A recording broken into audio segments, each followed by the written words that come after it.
Vous êtes sur Sud Radio avec Arlette Chabot. Arlette, bonjour d'abord Arlette. Bonjour à tous, bonjour Jean-Jacques. Dites-moi, j'ai regardé Emmanuel Macron comme vous hier soir. À aucun moment, j'aurais aimé qu'il dise comme De Gaulle, je vous ai compris. Non, mais c'est vrai.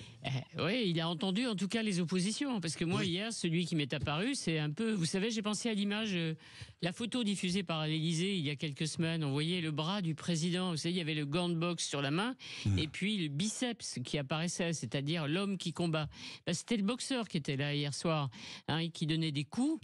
Le président de la République, qui visait bien entendu les extrêmes, le Rassemblement national et les filles unies dans la motion de censure pour renverser Michel Barnier, avec un seul point commun, dit-il, la volonté de créer le désordre ou le chaos. Ça, c'est pour les extrêmes.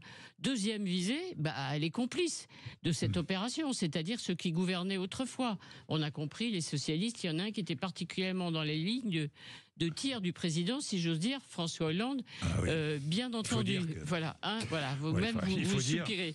Oui, et puis, le principal message du boxeur, effectivement, du président de la République, Emmanuel Macron, c'était de montrer que, certes, il n'est pas dans les cordes et qu'il est là jusqu'à la fin de son mandat, il l'exercera et il reste 30 mois. C'était ça, le message principal hier soir, qu'il fallait retenir et qu'il faut retenir ce matin du chef de l'État. S'il avait annoncé un nom de gouvernement, le nom d'un nouveau Premier ministre, on aurait oublié ce message. Le discours, bien entendu. Donc c'était volontaire. En plus, il ne l'a pas. Il ne l'a pas. En plus, il ne l'a pas. Bon. Mais de toute façon, en communication, le président parle, on commente le message du président, et ensuite on s'intéresse effectivement à un Premier ministre qu'il n'a peut-être pas encore aujourd'hui choisi. Alors quand il reçoit des... Oui, il reçoit, j'ai vu. Voilà, il avait dit qu'il ne procéderait pas à des consultations comme il l'avait fait l'été dernier ou à la rentrée.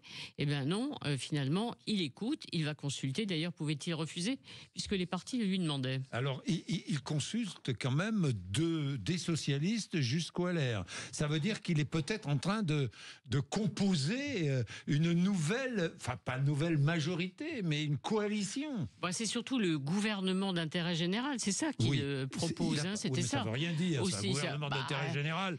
Un gouvernement est toujours pour l'intérêt général. Oui, alors, intérêt général, quand même, on précise. Ça ne veut pas dire union nationale, unité nationale. C'est-à-dire ceux qui se disent, en gros, qui pensent au général de Gaulle, la libération des communistes aux gaullistes, ensemble pour redresser la France. Ça, c'est un rêve, c'est pas possible.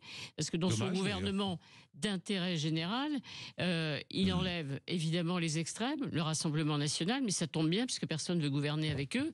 Il enlève les insoumis, ça tombe bien, parce qu'ils ne veulent gouverner qu'avec ceux qui ont signé l'accord, le nouveau Front populaire. Voilà, ouvert aux autres, aux partis de gauche qui accepteraient soit de siéger dans cette équipe, soit en tout cas s'engager à ne pas la censurer. On va voir, on sent bien que ça bouge un peu à gauche.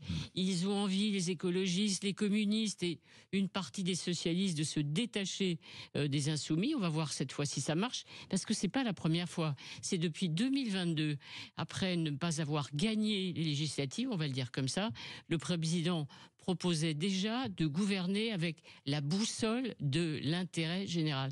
Jusqu'à présent, ça n'a pas marché. On va voir s'il y a un choc post-censure et que ça bouge. La direction avec sa boussole. Oui. Bon, d'accord. L'essentiel, c'est de ne pas perdre le nord. Oui, ça ne pas perdre le nord. C'est pas gagné.